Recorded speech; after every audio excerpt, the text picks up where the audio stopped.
नमस्कार, स्वागत है आपका अभ्यास में। तो आज हम बात करने वाले हैं भूगोल को किस तरह से पढ़ना है। इस चीज़ के बारे में हम बात करेंगे कि हम पढ़ने तो लगते हैं भूगोल को, लेकिन हमें ये नहीं पता चलता है कि हम भूगोल जो है उसको किस किस सेक्टर में डिवाइड करके हमें पढ़ना है। जैसे भूगोल क्या है, इस चीज़ के बारे में हमें नहीं पता होता है कि उसके अंदर जो भी चीज़ें हैं इस चीज़ के बारे में नहीं पता होता है। तो आज हम उस चीज़ को अच्छे से क्लियर करेंगे कि भूगोल की जो कौन सी शाखाएं हैं, उन शाखाओं के अंतर्गत क्या क्या हमें पढ़ना होता है। तो आइए देखते हैं क्या क्या आता है उसमें।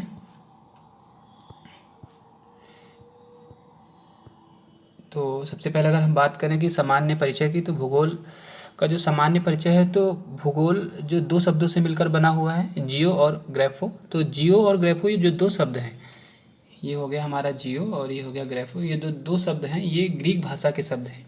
इसमें जो जियो का अर्थ होता है, जियो का अर्थ होता है पृथ्वी और ग्राफो का अर्थ होता है वर्णन।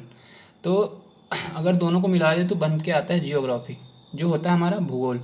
तो जो जियोग्राफी वर्ड है, ये इसका अगर हिंदी में अर्थ देखें तो होगा पृथ्वी का वर्णन।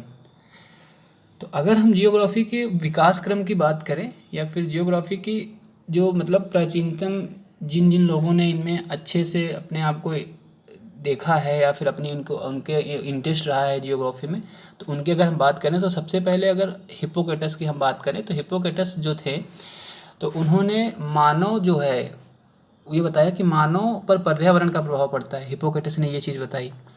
और बात करें अगर हम अरस्तू की बात करें, तो उनकी एक रचना है पॉलिटिक्स। अगर हम अरस्तू की बात करें तो उनकी रचना है पॉलिटिक्स, और उसमें उन्होंने ये बताया है कि राज्य, किसी भी राज्य के गठन में भौतिक कारकों का प्रभाव पड़ता है। कोई भी राज्य है अगर उसका गठन हो रहा है, तो वहाँ की जो भौतिक, वहाँ का इन्वायरमेंट है, जो वहाँ के भौतिक कारक हैं, उसका प्रभाव पड़ता है। ठीक है, ये सामान्य चीज़ है जियोग्राफी के बारे में। और अगर आधुनिक परिप्रेक्ष्य में बात करें, तो आधुनिक परिप्रेक्ष्य में दो लोगों ने बहुत महत्वपूर्ण भूमिका निभाई है, उनका आगे भी नाम भी आएगा।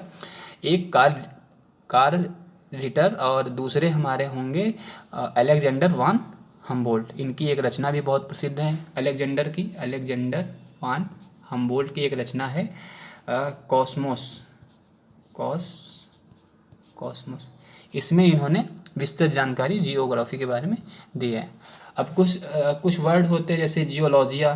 तो जियोलॉजिया का अगर हम देखें तो उसके अंदर पृथ्वी का अध्ययन करते हैं। और जियोआइडस की बात करें तो पृथ्वी के आकार के अनुरूप का अध्ययन किया जाता है। और जियोमेट्रिया की बात करें तो उसके पृथ्वी का मापन। ये कुछ नॉर्मल सी इकाई हैं इसकी, ये आप देखिएगा। तो अगर हम चलो अब बात करते हैं आगे, तो कुछ फादर ऑफ जियोग्राफी कौन कौन से लोग को माना जाता है, या फिर जैसे कुछ विद्वान मानते हैं कि हिकेटियस जो हैं वो भूगोल के पिता हैं, लेकिन ऐसा नहीं है। अगर भूगोल के पिता की बात करें, तो अगर भूगोल शब्द की बात करें, तो जो ग्रीक विद्वान थे एरस्थनीज, उन्हें ही माना जाता है भूगोल का पिता। ठीक है। और अभी मैंने बोला था अलेक्जेंडर वान हम्बोल्ट, ये देखो इनकी जो रचना है अलेक्जेंडर वान हम्बोल्ट की, ये कॉस्मस थी। और ये इनको आधुनिक भूगोल का पिता कहा जाता है, अलेक्जेंडर वान को। ये दो लोग थे, ये दो लोग थे और कार्ल रिटर थे। इन्होंने जो अपना इंटरेस्ट था जियोग्राफी में, वो 19वीं शताब्दी से अच्छे से, मतलब एक सुव्यवस्थित अध्ययन की प्रक्रिया भूगोल में चालू हुई। उसके पहले का जो था, उसके पहले अरस्तु लोग जो थे, उन लोगों ने अपना योगदान तो दिया, और पर कुछ धारणाएं उन्होंने प्रस्तुत करी जो आगे चल के भविष्य में उनको खंडित करना पड़ा। ठीक है। तो अगर हम बात करें कि आधुनिक भूविज्ञान के पिता, तो आधुनिक भूविज्ञान के पिता जेम्स हटन को माना जाता है। ठीक है, आगे बढ़ते हैं। तो बात करें भूगोल की रूपरेखा की, तो भूगोल एक प्रगतिशील विज्ञान सम्मत विषय है। ये इसकी साधारण सी बात है, इसमें एक वर्ड आ रहा है विज्ञान। तो विज्ञान जो हमारा होता है ये प्रयोगों पे सिद्ध होती है। तो भूगोल क्या कह रहा है, भूगोल एक प्रगतिशील विज्ञान सम्मत विषय है। तो विज्ञान वर्ड आ रहा है, तो विज्ञान वर्ड की मीन्स होती है कि जो प्रयोगों से सिद्ध हुआ उसे विज्ञान कहते हैं। तो भूगोल भी सिद्ध हुई है। अगर ये महाद्वीप हैं, महासागर हैं, अब भूकंप आता है, ज्वालामुखी, सुनामी, तो ये किसी न किसी कारणवश आता है और इसको सिद्ध भी किया गया है। ऐसे इतिहास ही नहीं है कि मतलब कोई भी डेट किसी ने कोई भी लिख के चला गया है, आप उसको पढ़ रहे हो, या फिर कोई भी डेटें जो आ रही हैं उन्होंने मतलब कोई भी राजा है उन्होंने अपने बारे में अच्छा ही लिखवाया होगा, तो उस चीज़ को हम पढ़ रहे हैं। लेकिन भूगोल में ऐसा नहीं है, भूगोल सिद्ध है। तो ठीक है, देखते हैं भूगोल के जो भूगोल में सबसे पहले अगर हम देखें तो इसके प्रधान जो अंग हैं, जो प्रमुख इसके अंग हैं भूगोल के, वो दो हैं। नंबर एक होता है एस्ट्रोनॉमी, भूगोल या अंतरिक्ष विज्ञान, और दूसरा होता है जियोग्राफी। जो मेन होता है वो हम जियोग्राफी का अध्ययन करेंगे, और जो एस्ट्रोनॉमी में होता है कि आकाश गंगाएं, निहारिकाएं, या फिर जो ग्रह हो गया है, सौर मंडल हो गया, और जो भी जैसे हम स्टैंड करते हैं तारे का जीवन, हर एक चीज़ हम खगोलकी में पढ़ेंगे और ये अंतरिक्ष विज्ञान में आता है। सबसे पहले हम इसी को क्लियर करेंगे, इसको अगर अच्छे से क्लियर कर लेंगे तो उसके बाद हमें भूगोल समझने में कोई आसानी, मतलब बहुत आसानी हो जाएगी, कोई दिक्कत की बात नहीं है उस चीज़ में। ठीक है, तो अब हम बात करते हैं कि भूगोल मतलब एस्ट्रोनॉमी तो पता है आपको क्या क्या उसमें अध्ययन करना है। अब सीधा हम बात करते हैं भूगोल। तो भूगोल कितने प्रकार का होता है, या फिर भूगोल में हमें क्या क्या पढ़ना होता है। तो ठीक है, आगे बढ़ते हैं, देखते हैं इस चीज़ को। तो भूगोल इसके बारे में पढ़ते हैं। भूगोल के अंतर्गत हम अगर किसी तल की बात करें, जैसे मीन्स अगर ये तल है पृथ्वी तल, तो अगर इसके ऊपर एक आदमी खड़ा है तो हम सबसे पहले इसके ऊपर की बात करेंगे, इसके तल की बात करेंगे और इसके नीचे की बात करेंगे। ठीक है, इन तीन चीज़ों पे हम बात करेंगे। तो अगर हम देखें कि भूगोल के अध्ययन के बारे में, तो इसको हम लोगों ने दो भागों में बांटा है। पहला आ जाएगा आपका भौतिक भूगोल। भौतिक भूगोल मीन्स जिसमें हम जो महाद्वीप हुए हैं या फिर जो महासागर हैं, आदि चीज़ों के बारे में हम अध्ययन करेंगे।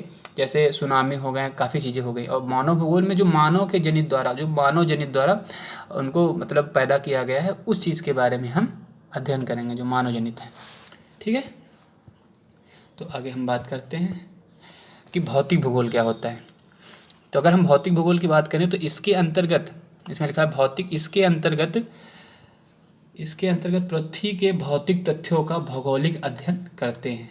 जैसे स्थल खंड के बारे, इसके प्रकार हो गए, स्थल खंड के, वायु मंडल हो गया, वायुमंडल के प्रकार हो गए। इसमें हमारे चीज़ें आ जाएंगी, क्षोभ मंडल, संताप मंडल, आयन मंडल, बहिर्मंडल, आज चीज़ें आ जाएंगी। जल की बात करें तो जल में महासागर, ज्वालामुखी हैं, ज्वालामुखी आ जाएगा, और सुनामी आ जाएंगे, और ज्वार भाटा आ जाएगा, आज सारी चीज़ें आ जाएंगी। ठीक है, इन चीज़ों के बारे में हम पता करते हैं। अब आगे हम देखते हैं कि भूगोल, जो मानव जनित भूगोल है उसमें इनके क्या क्या पढ़ना है। ठीक है, ये तो हमें भौतिक भूगोल में पढ़ना है ये सारा, और जो मानव जनित भूगोल है उसमें हमें क्या पढ़ना है, इस चीज़ के बारे में हम देखते हैं। तो मानव जनित भूगोल, तो मानव जनित अगर भूगोल की बात करें तो इसके अंतर्गत हम मानवीय क्रियाकलापों के परिणाम स्वरूप बने भौगोलिक स्थिति का अध्ययन करते हैं। कि मानवीय क्रियाकलापों के परिणाम स्वरूप बने भौतिक, इसकी अगर जो मानव के द्वारा, मैंने बोला था जो मानव के क्रियाकलापों के परिणाम स्वरूप बनता है, उस भौगोलिक स्थिति का अध्ययन हम मानव भूगोल में करते हैं। तो इसके अंतर्गत कौन कौन सी चीज़ें आते हैं, तो आर्थिक भूगोल सबसे पहले आ जाएगा, फिर सांस्कृतिक, राजनैतिक, पर्यटन, परिवहन, कृषि और जनसंख्या भूगोल। तो जनसंख्या भूगोल में दो चीज़ें आ जाएंगी, एक हमारी ग्रामीण और एक नगरीय। तो इन दो चीज़ों का अध्ययन करेंगे। इनके भी सब पार्ट होते हैं, वो हम जब इनका अध्ययन करना शुरू करेंगे तब पढ़ेंगे। अभी अगर हम पढ़ना स्टार्ट, अगर अभी हमने बता दिया उस चीज़ के बारे में तो सारा आपस में मिल जाएगा। अभी आप इतना याद करिए कि जो मानव के द्वारा, जैसे आर्थिक, सांस्कृतिक, राजनीतिक, ये सारी मानवीय चीज़ें हैं। परिवहन, पर्यटन, कृषि, सब मानव ही करता है, ये सारी चीज़ें मानव में ही लागू होती है। और अगर हम उसकी बात करें भौतिक में, तो भौतिक में तो बस बेस तीन है, हमारा स्थल मंडल हो जाएगा, जल मंडल हो जाएगा, वायुमंडल हो जाएंगे, ये तीन चीज़ें आएंगी। ठीक है, तो आगे बढ़ते हैं। तो अब हम कुछ नोट हैं जो इम्पोर्टेंट नोट हैं, ये आपको याद होने चाहिए कि सर्वप्रथम मापक के आधार पर विश्व का मानचित्र किसने प्रस्तुत किया था। विश्व का मानचित्र किसने प्रस्तुत किया था, मापक के आधार पर। तो इसको एक मेंडर हैं, उन्होंने प्रस्तुत किया था। ठीक है, अब हम बात करें कार्ल लिटर की, तो कार्ल लिटर ने मानव को पृथ्वी तल में रख के, मैंने बोला था मानव को पृथ्वी तल में रख कर केंद्र का अध्ययन करना, वो कार्ल लिटर ने किया। और टालमी ने सर्वप्रथम क्या किया था कि टालमी ने सर्वप्रथम विश्व का जो मानचित्र था, विश्व के मानचित्र में भारत को दर्शाया था टालमी ने। पारिस्थितिकी तंत्र, जो इकोसिस्टम शब्द का सबसे पहले प्रयोग किया था वो एजी टांसले ने किया था। और सौरमंडल की संकल्पना कापर्निकस ने दी थी। सौरमंडल की संकल्पना सबको पता होगा, कापर्निकस दी थी। ये इंपॉर्टेंट पॉइंट है, ये इसी से क्वेश्चन आते हैं पेपर्स में, इसी से क्वेश्चन आते हैं। और ये पूछ सकता है कि भौतिक भूगोल क्या होता है, फिर मानव भूगोल क्या होता है, भौतिक भूगोल के अंदर भौतिक भूगोल के कितने पार्ट हैं, भौतिक भूगोल के मुख्य 3 पार्ट हैं, ये सारी चीज़ें पूछ सकता है। और अगर हम बात करें, आधार तल की संकल्पना पावेल ने दी थी और भौगोलिक चक्र का प्रतिपादन डेविस ने किया था। आधार तल की संकल्पना पावेल और डेविस ने भौगोलिक चक्र का प्रतिपादन किया था। जो पैंजिया था ना, पहले कहते थे पैंजिया, पैंथालॉसा, तो पैंजिया शब्द का प्रयोग वेगनर ने किया था। ठीक। और भौतिकी जो होता है ना हमारे, तो अगर हम भौतिकी की बात करें तो उसी के अंतर्गत हम भी पढ़ेंगे, पैंजिया, पैंथालॉसा, ये सारी चीज़ें भौतिकी के अंतर्गत ही पढ़ेंगे। और पृथ्वी के भूगर्भिक इतिहास की व्याख्या कास्ते द बफन ने करी है। भूगर्भिक इतिहास की, उसका आंतरिक जो भी है ना वो चीज़ें, उन चीज़ों के बारे में कास्ते द बफन ने अपनी उसमें बताया है उन्होंने।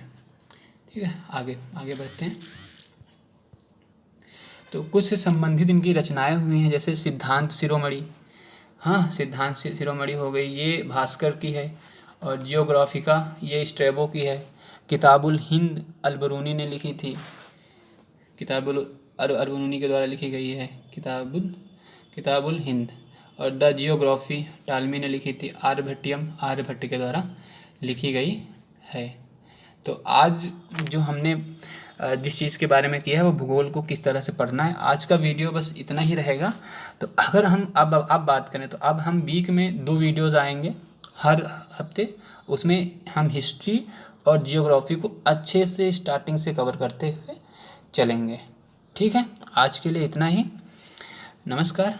अगर वीडियो सही लगी हो तो आप इसको लाइक करिएगा, शेयर करिए एंड सब्सक्राइब करिए। धन्यवाद।